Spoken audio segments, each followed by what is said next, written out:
siempre estuve muy consciente de quiénes eran los hombres luchadores sociales. Y entonces Jaramillo, Genaro Vázquez Rojas, Lucio Cabañas, la señora Sheinbaum, mis respetos, me quisiera parar, pero no sé si voy a tirar algo, para decir que a un luchador social, Andrés Manuel López Obrador, que yo nada más decía, ¿quién es tabasqueño, golpeado. El macanazo. Macanazo por ahí de los 90, 90 y... no sé. Te voy a decir una cosa. Sí. Una actriz, trabajando conmigo, me dijo, no me lo vas a creer, Damián, yo hice casting para ver si yo era la esposa. Yo leí, ¿cuántos libros? La Biblia. La Biblia, ¿no? ¿no? ¡Ta madre! Deberían estar avergonzados. Perdón.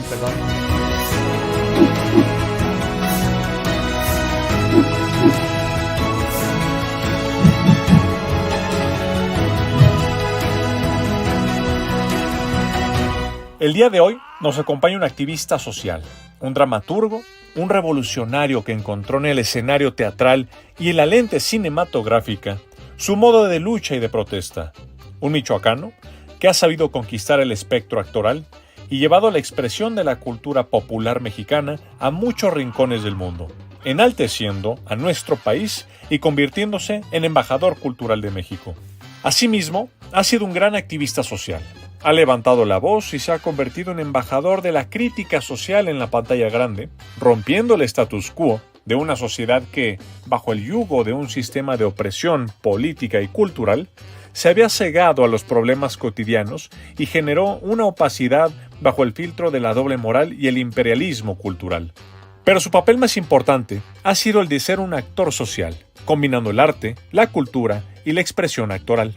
Se convirtió en un referente político para las nuevas generaciones, mismo que dotaba de reflexión, análisis, conocimiento histórico, pero sobre todo que abría una rendija de esperanza para lograr transformar el orden establecido, irrumpiendo de forma majestuosa la conciencia de sus espectadores y llevándolos a estados de reflexión profunda. Dentro de sus personajes más emblemáticos, ¿quién no recuerda a Juan Vargas reescribiendo la Constitución a punta de balazos? ¿O qué decir del Benny García, evidenciando que el infierno es lo que estábamos viviendo a diario? ¿Cómo olvidar al padre Natalio, a Juan Pérez y, por supuesto, a don Carmelo Vargas, cooptando a los medios, corrompiendo un sistema político ya sin credibilidad? Sin duda alguna, no se podría entender la revolución de las conciencias en nuestro país y el proceso de transformación sin la incidencia de este gran personaje que el día de hoy nos acompaña aquí. Es un honor para el Café Político, para nosotros, recibir al gran Jorge Damián Alcázar Castello. Bienvenido, querido Damián Alcázar, a una nueva emisión de Café Político. Muchísimas gracias por honrarnos con tu presencia en esta nueva edición, que es una edición muy, muy especial. Prácticamente eres alguien que ha representado luchas por medio de la cinematografía nacional. Y muchos activistas sociales te han seguido por ser ese gran ejemplo. Tú eres un gran activista social. Cuéntanos, ¿el proyecto de Nación de Andrés Manuel López Obrador inspiró de cierta forma tu carrera cinematográfica? Primero, gracias por invitarme, Miguel. Gracias, diputado Torruco. Estoy aquí. Qué bueno que las generaciones pues, surgen nuevas, brillantes y muy frescas. Ojalá que tengas una generación formidable de gente metida en la política mexicana. Yo me considero un actor, un trabajador del cine, del teatro, de la buena televisión, de la radio también cuando es buena. Solamente que yo nací en el seno de una familia del proletario, digamos, como se les decía antes, de trabajadores, y mi abuela vivía en un rancho. Entonces yo de niño pasaba vacaciones allá y me di cuenta de qué comían los campesinos, sí, sobre todo los campesinos muy pobres. Y eso me quedó siempre muy presente. Después, en la época del 68, yo estaba en segundo de secundaria, por ahí. Fue un momento de mucha convulsión entre el estudiantado y yo a la entrada de la prepa dije, yo no voy a estudiar, ¿no? A mí me parece que las autoridades, bla, bla, bla. Y mi mamá, con mucha sabiduría popular, me dijo, no vas a estudiar, cabrón, pues a trabajar. Y entonces empecé a trabajar en fábricas, sí. Trabajé en 2 fábricas y luego trabajé en unos laboratorios y, Miguel, me di cuenta de lo que comen los obreros. Okay. Importantísimo. de lo que ganan los obreros. Ganaban porque ahorita hay una Supo el salario mínimo. Hay una variante. Sí. Y entonces que con ese sueldo miserable, después de entregar 8 o 10 horas de su espalda y su esfuerzo en las fábricas estas que era esclavismo puro. Lo que comían, ver cómo tenían que levantarse tempranísimo y viajar en camión, luego en el metro, luego en otro camión para llegar a la fábrica. Y yo decía, ¿pero por qué están aquí? Sí. Váyanse en cuanto puedan. Pero pues yo era un muchacho que podía sobrevivir gracias a los esfuerzos de mi familia. Estaba ahí un poco feliz siendo obrero, pero sí veía eso, ¿no?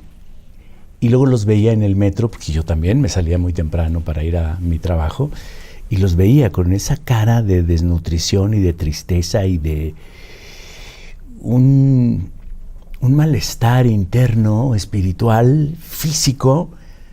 Todo eso me queda en la memoria desde muy joven. ¿En qué año estamos hablando? Y esto fue, pues yo tendría 17, 18 años, hace 50. Hace 50, pero lo tenía muy claro. Y de niño tenía muy claro aquellas pintas en las paredes cuando iba a casa de mi abuela que decía, cristianismo sí, comunismo no. Que una cosa, un tiempo rarísimo. Sí. Y claro, yo con mis hermanos decíamos lo contrario, comunismo sí, cristianismo no. Sí. Sin saber todavía de qué se trataba. Pero de ahí surge mi vocación de entregarme, no a la política, porque siempre, a mí el tiempo que me tocó la política era, perdóname, era deleznable. Bueno, no tienes nada que perdonarme. Antes de este sexenio, que estamos en el presente, era deleznable, era vomitiva la política. Entonces, no tengo nada que ver con la política, ni quiero. La política se está regenerando, estoy seguro que lo van a lograr nuestros nuevos políticos. Y sí muy interesado en lo social. Siempre. Siempre. Te he visto siempre. Siempre. Sí. Entonces soy muy selectivo en mis películas, no porque tengan una postura social muy clara, sino porque si tienen contenidos interesantes para la gente, necesarios. Si hay algo que yo encuentro de humanismo, que hable de la amistad, que hable de la lealtad, la historia, la hago. Y en ese sentido, parece que soy un hombre comprometido con la política mexicana. No, con la nueva política mexicana sí, porque es humanista. Con el humanismo sí estoy muy comprometido. Y siempre busco que mi trabajo tenga que ver con eso. Porque si no tienes nada que decir, Sí. calladito. Ahora, habiendo vivido todas estas enseñanzas de la vida que te tocó aprender en cuanto a ver a la clase obrera, a vivir tan precariamente, ¿qué es lo que te convence del proyecto de nación de Andrés Manuel López Obrador? ¿Lo llegaste a conocer? ¿Cómo lo conociste? ¿Y por qué dijiste, este hombre sí puede cambiar eso, esa zona precaria, ese momento tan triste de la historia mexicana que vi? Mira, también soy de una generación en el que el comunismo y el socialismo era el esplendor del futuro. Uh-huh. Yo asistí desde muy temprano a ver a los cubanos en el deporte, a leer sobre la medicina en Cuba, sobre la ciencia. Por supuesto, yo terminando mi primera escuela de teatro, uh-huh, que era en el Instituto de Bellas Artes, estudié ruso para irme todavía a lo que era la Unión Soviética. No me fui porque tuve la fortuna de un maestro me dijo, ¿a dónde vas? Ponte a trabajar aquí. Y me quedé. Entonces, siempre estuve muy consciente de quiénes eran los hombres luchadores sociales. Y entonces Jaramillo, Genaro Vázquez Rojas, Lucio Cabañas, las represiones brutales que hacían los gobiernos anteriores. El 68, yo en esa época vivía en la Santa María de la Ribera, y me tocó ver tanques de guerra por las calles de la Santa María contra estudiantes y buscando a ver qué, porque era ya en la noche y escuchabas todo el fierro del rodaje de los tanques, ¿no? En la Ciudad de México. En la Ciudad de México. Increíble. El bazucazo que dieron o sea, de verdad que era brutal. Represión de a de veras. Nada que ver con lo que estamos viviendo. No. Nada que ver. Entonces me di cuenta de eso y un día leo que a un luchador social, Andrés Manuel López Obrador, que yo nada más decía, ¿quién es este? tabasqueño, golpeado, El macanazo. un macanazo por ahí de los 90 y no sé qué, porque estaba defendiendo que un grupo de campesinos y de pescadores, pues les estaban destruyendo su ambiente, del cual tenían que sobrevivir. Claro. No sé si eran los chontales, no me acuerdo qué. Pero ahí dije yo, ¿quién es este? Callado, tranquilo, llevando a todos a la paz, Y ahí empecé como a conectar quién era este hombre. Sí. Y luego en cada una de sus manifestaciones, pacifista, absolutamente. Y él tiene razón, nunca han roto un vidrio. O sea, ¿qué más quiere la oposición y la no oposición en un líder social? O sea, ese es el que hay que defender. Ese es el que hay que defender. Desde ahí lo seguí. Y estas grandes transformaciones de nuestra historia, todas han llevado sangre, todas han llegado muerte. Todas. La cuarta transformación no se ha derramado. Bueno, si nos vamos a los orígenes de la lucha, atacaron a la gente que inició este gran movimiento. Sí, izquierda, pero yo recuerdo en la época de Salinas de Gortari, la cantidad de muertos que hubo entre los políticos de aquel entonces gran partido, el PRD, ¿no? Y de ahí también la muerte de los, en fin, periodistas y luchadores sociales. ¿Lograste conocer personalmente a Andrés Manuel López Obrador? Muy tarde. Por ahí creo que en su primera intención de ser presidente, llegué a una casa donde había una especie de festividad y ahí me saludó y me dijo, el cine que usted está haciendo, que ustedes están haciendo, también es de avanzada, también vale la pena. ¿La ley de Herodes ya había salido en el 2006? Ya había salido. La habían enlatado, no querían que saliera. No la enlataron. Los habían reprimido, ¿no? Esa es una historia, te lo cuento rápidamente. Yo estaba en el Festival de Acapulco y el viejo director del festival me dijo, oiga, que su película no va a venir. Dije, ¿cómo que no va a venir? Lo censuraron de cierta forma, ¿no? Inmediatamente dije, esto es censura. Entonces yo escribí ahí y a la hora de la presentación y de la inauguración saqué mi papel y dije, a ver, sacaron de programación La Ley de Herodes, quiero saber por qué. Esta es una película, no atenta contra la dignidad de nadie, es muy divertida y muy divertida. Y la gente empezó en el Juan Ruiz de Alarcón, más de 1.500 personas, que iba a decir 150,000, me pasé. Empezaron a golpear con los zapatos y a gritar libertad, instados por los franceses que estaban en el escenario diciendo liberté, liberté. Al otro día pasó la película en la muestra. Aunque fue el director de IMCINE, tuvo el error de no hablar con nosotros. Qué bueno. Yo incluso me le escondí, dije, no me vaya a tratar de convencer. Y se presentó la película. 3 meses en las portadas de los periódicos, que el PRI no se dejaba y no quería. Una cosa brutal de ese partido hegemónico por tantos años y de manera violenta. Y la Ley de Herodes hablaba de varias realidades. Pues por eso México no querían que se soltara. El movimiento no es que ellos lo permitan, es que la historia va avanzando.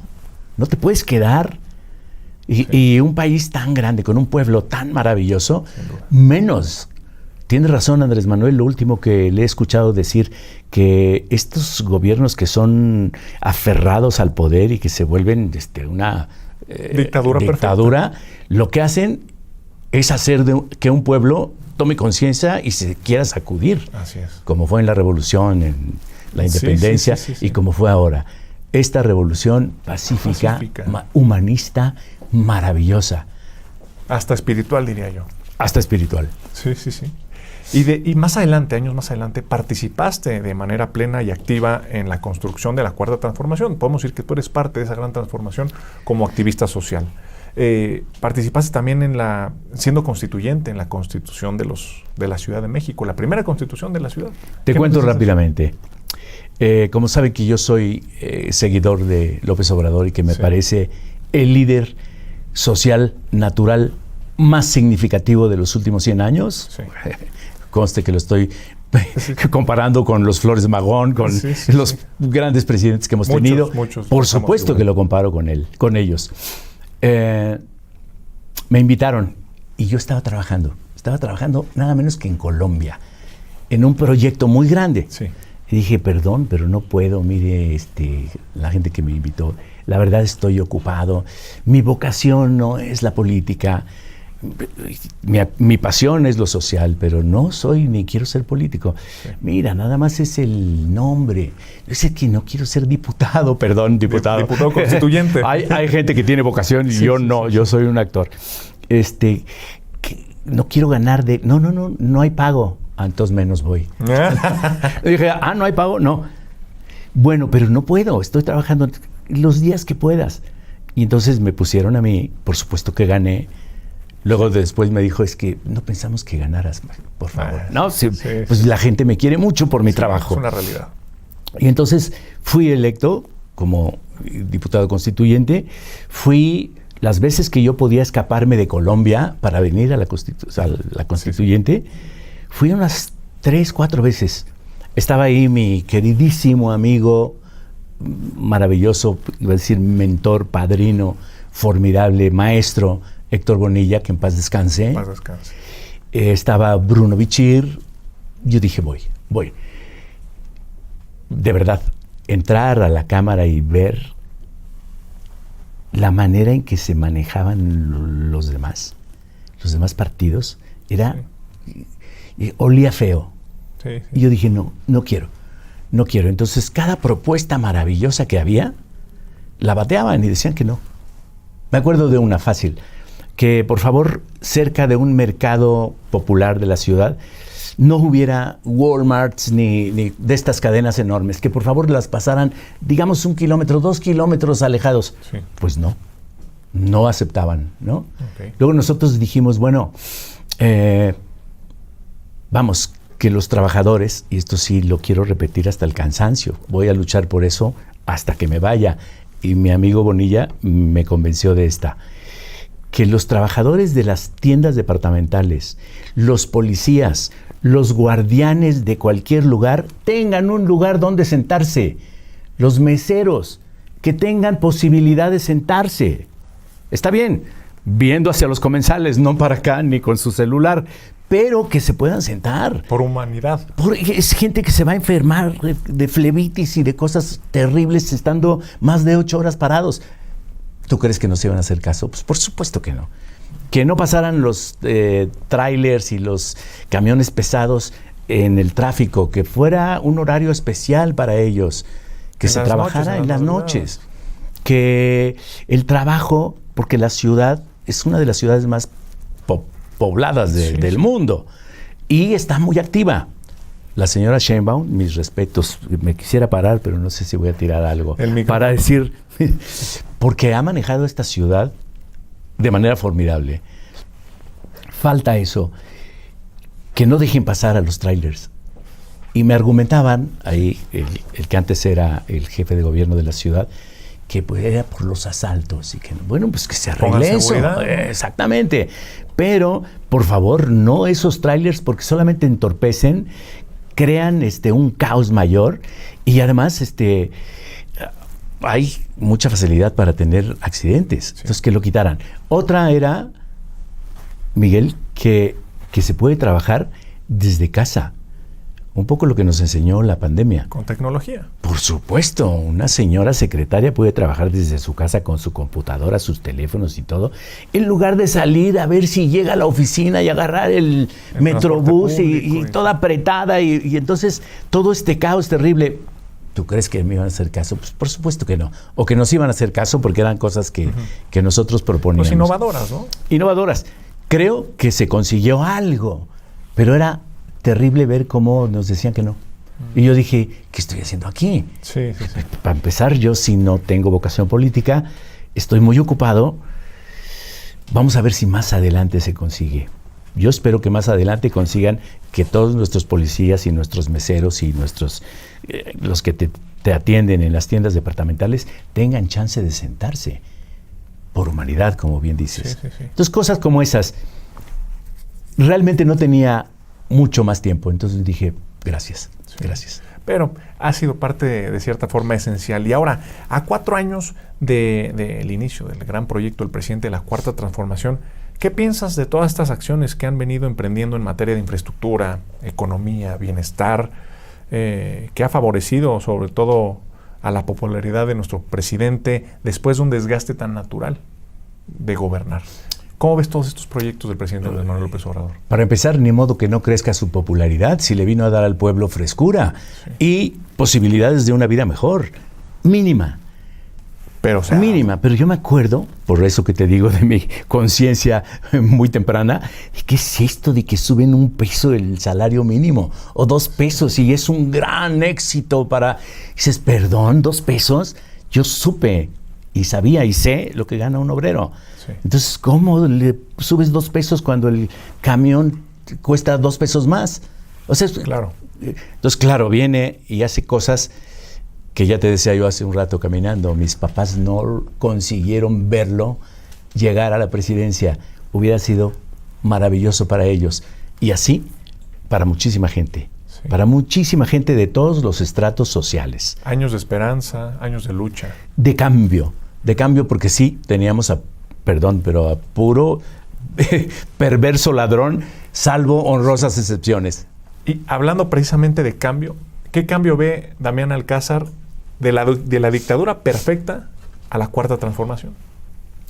Bueno, para empezar, que ya no contamos con los medios de desinformación y allá, pues Carmelo Vargas se apoyaba y pagaba para que, como lo hacían antes, pagaba para que estos hablaran bien y maravilloso y los llevaran. Hombre, le consiguieron esposa. Sí, Te voy a decir una cosa, una actriz trabajando conmigo me dijo, no me lo vas a creer, Damián, yo hice casting para ver si yo era la esposa. No, le dije, no me digas eso. No me digas eso. Dice, yo hice casting. Y también ella. Y dije, wow. Casting. Y la gente cayó, pero así como... ¿Vendieron la telenovela a la vida política y a la vida social? Y la vendieron por todos lados. Por todos lados. Por todos lados. Me quedé... Creo que hay cambios fundamentales. Sí. Yo también desde muy joven, ya estando en la Universidad Veracruzana, que fue mi tercera escuela, digamos, de teatro, viajaba mucho al sureste. Viajaba, cada fin de año yo me iba de vacaciones a Isla Mujeres o a Playa del Carmen, que era maravilloso. Ahorita Playa del Carmen ya es parte de la Ciudad de México prácticamente, ¿no? Con el mismo círculo de violencia y de necesidad y de intranquilidad y de caos. Bueno, me di cuenta clara, también desde muy joven, como todos estos hoteles, resorts maravillosos no son mexicanos. Tienen ahí a trabajadores mexicanos a los cuales les pagan una miseria. Sí. Y además acabaron con la selva. Se adueñaron de las playas.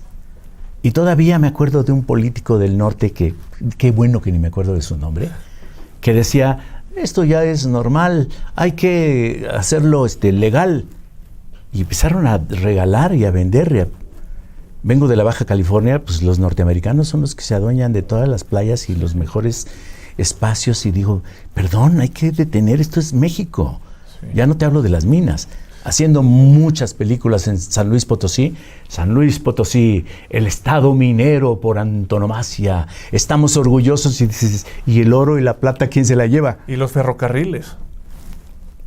¿Quién se lleva el oro y la plata del país? Se va para otro lado. Y lo que dejan son pulmones averiados, agua contaminada, tierras, acabaron con el Cerro de San Pedro. O sea, ¿de qué estamos orgullosos? Sí. Hay que estar orgullosos. Y este hombre viene y cambia la tesitura de cómo se lleva un país y dices, perdón, un aplauso y otra vez, chapeau, sombrero, este es un hombre humanista, este es un líder social, este es un presidente que se merecía México desde hace muchos años.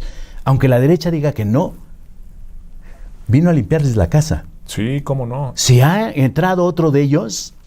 Yo no sé qué sería ahorita. Yo creo que estallido social y sería un desbalance totalmente en la economía, en la política exactamente. nacional. Y desde que ha propuesto cosas, siempre van en contra, ¿no? El peso va a ser no sé qué, no la banca, no la casa de cambio. La reforma electoral, que ahorita aquí en la Cámara la vamos a debatir, la desinformación. ¿Qué opina Damián Alcázar sobre la reforma electoral que queremos hacer? Yo recuerdo una entrevista que tuviste hace 2 años aproximadamente, que tú ya hablabas sobre una reforma en cuanto al Instituto Nacional Electoral. Ahora, porque están desinformando mucho, están diciendo que lo queremos destruir cuando en verdad lo queremos robustecer. ¿Qué opinas sobre la reforma electoral? Que como al país hay que limpiarla. Sí. Y que la gente que es totalmente afín a la derecha tiene que salir de ahí. Ahí tenemos que tener jueces imparciales.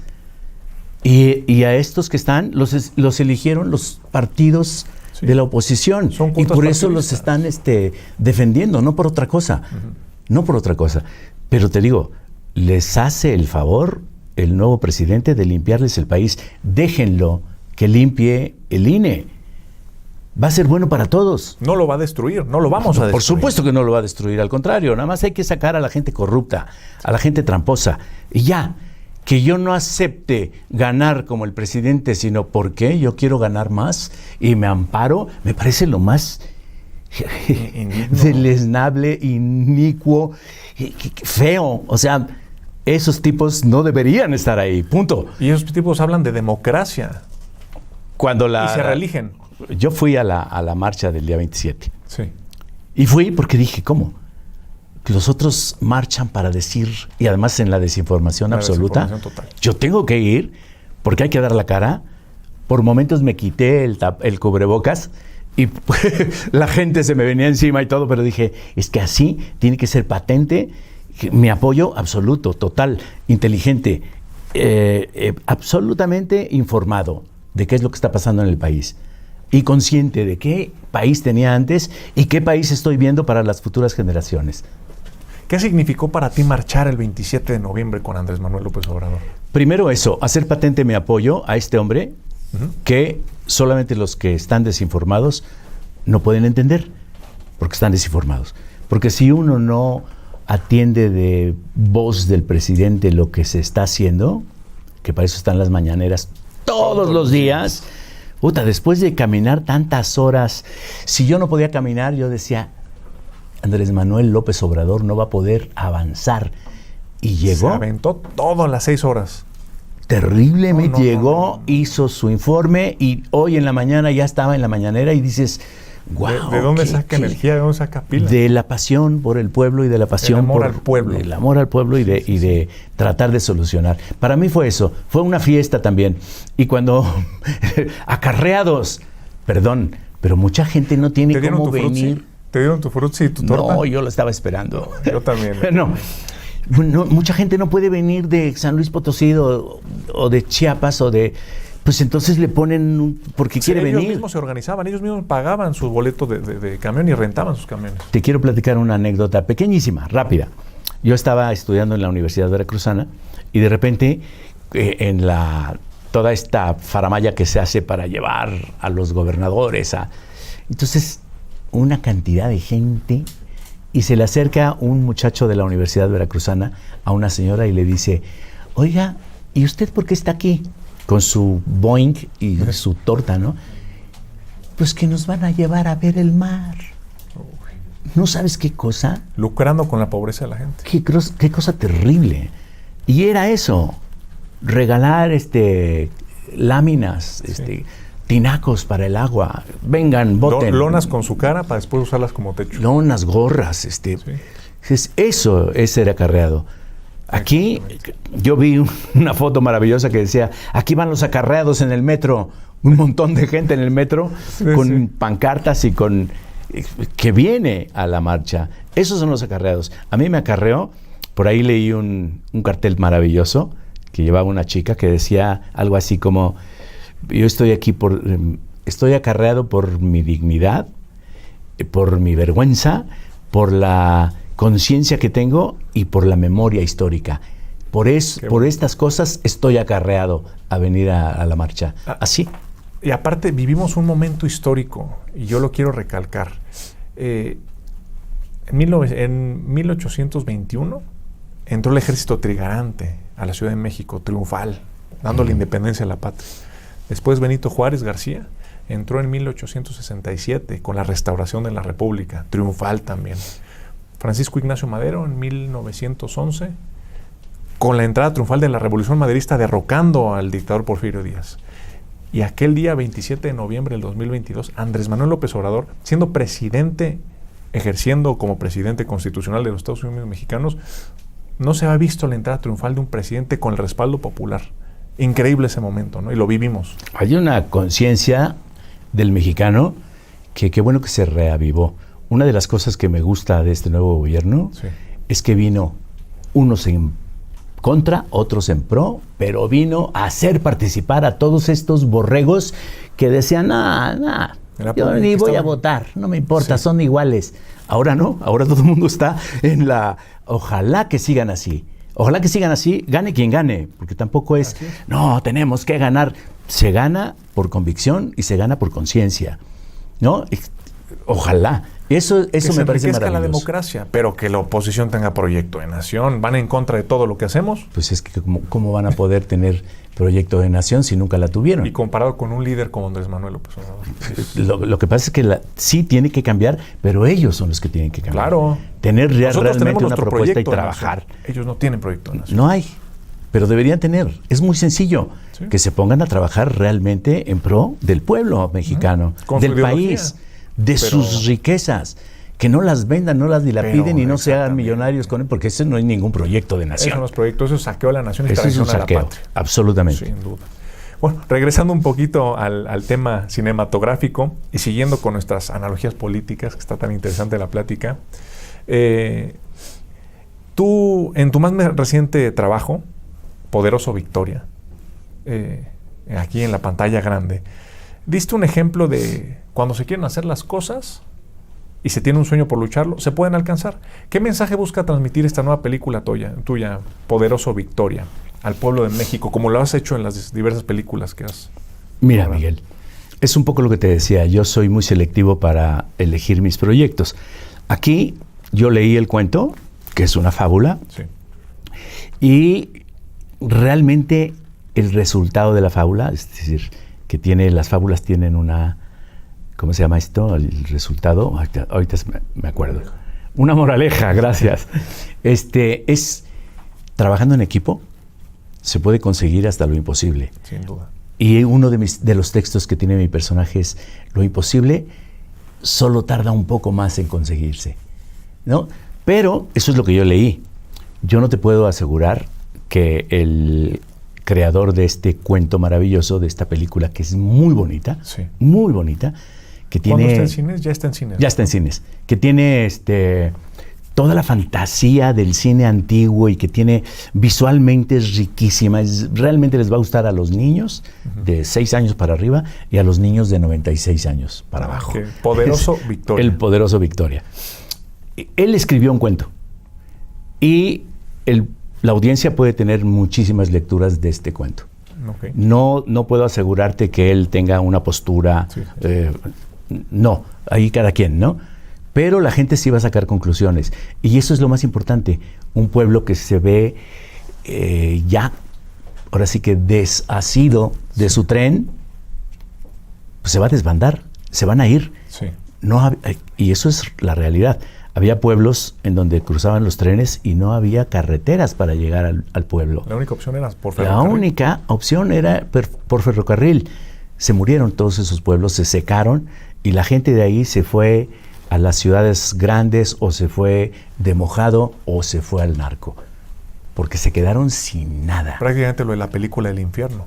Prácticamente. Ahora estamos hablando de otra película. Sí. De eso se habla, de un pueblo que se queda sin trenes porque se acabó la mina, los van a despojar de los trenes y la gente se empieza a ir. Y mi personaje es un líder natural que dice, a ver, yo nací aquí está mi familia, yo también fui niño, yo también me quitaron mi trabajo. ¿Por qué no nos juntamos y hacemos, qué les parece si hacemos un tren para defender el que no les quitaran las vías de ferrocarril, el derecho de vía o como se le llame ahora, ¿no? Derecho de vía. Pues hacen su tren, juntos, todos, con muchísimo esfuerzo, contra todo, porque ya están los corruptos, si estamos hablando de la época de Tata Lázaro, ya había corruptos ahí que se querían enriquecer vendiendo todo el hierro de las... O sea, y eso tú lo puedes ver en la película.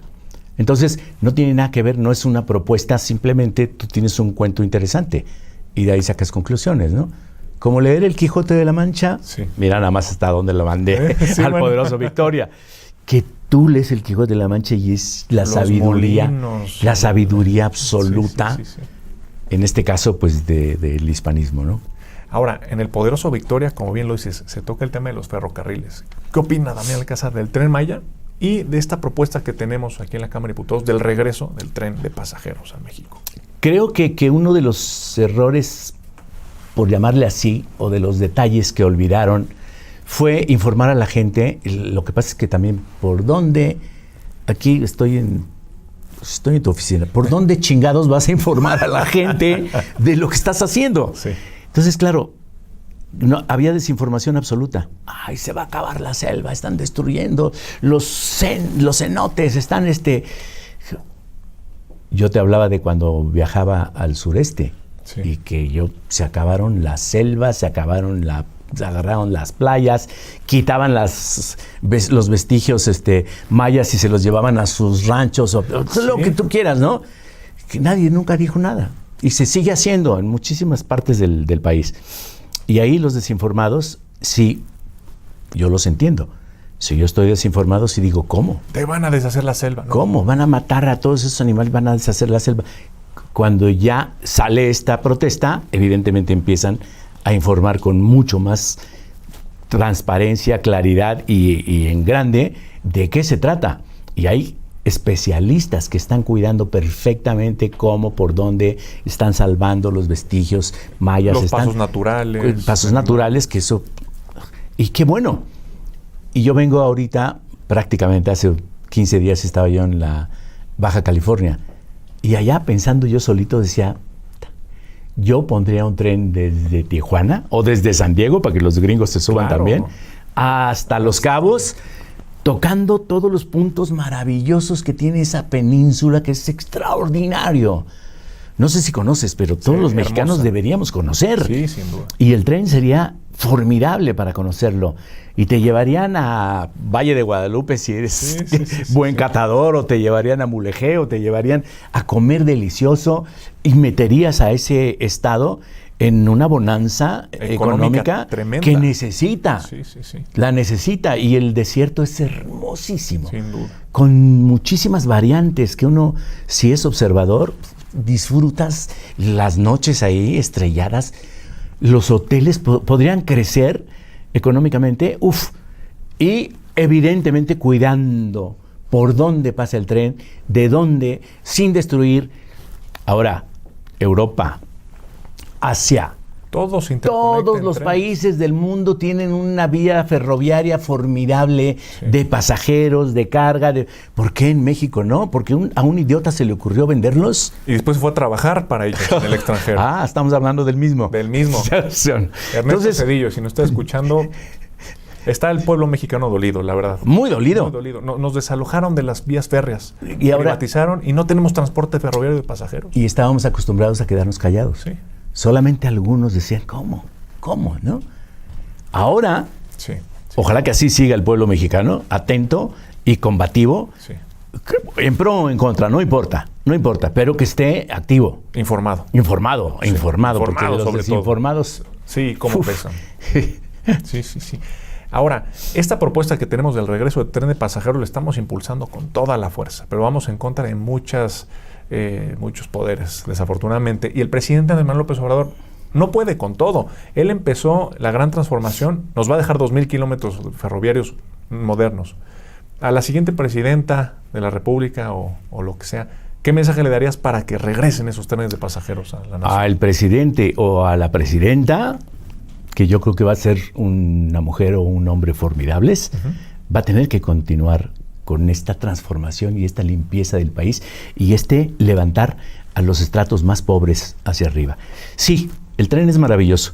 En cuanto la gente disfrute del tren de la Ciudad de México a Toluca, se va a dar cuenta. Claro. Y que luego haya un tren que nos lleve al Felipe Ángeles, va a estar maravilloso. Sí. Y cuando disfrutemos de los viajes por el sureste en esa maravilla que va a ser el tren. Y creo que el tren transísmico también va a ser de pasajeros también. Sí. No estoy muy enterado sobre eso. Creo que será de carga. Y también de pasajeros. Tiene que haber de pasajeros. Sí. Habrá una corrida o dos, pero habrá. Sí. Yo he disfrutado mucho el tren. Lo disfruté aquí en México. Viajé muchas veces al puerto de Veracruz en tren y era maravilloso. Maravilloso, de verdad. Te ibas dormido y despertabas en el puerto, decías, wow. Sí, y además te podías ir cómodamente o te podías ir en segunda clase, en primera clase, donde tú pero quisieras. llegabas al mismo tiempo. Y mucho más barato que en avión. Sí. O que en los autobuses, que ahora si vas a Veracruz dices, Dios mío, pero ¿por qué tan caro el autobús? O sea, obligas a la gente a que gaste lo que no tiene en transportarse. O no va. Y la economía se está. Como en el cine. Sí. No vas al cine. Sí. El cine, le meten muchísimo dinero al cine mexicano. Tenemos más de 70 películas al año y el público puede ver 5 y no está acostumbrado a ver cine mexicano porque le venden pura basofia gringa. Y entonces ves 5 películas y todo lo demás se pierde.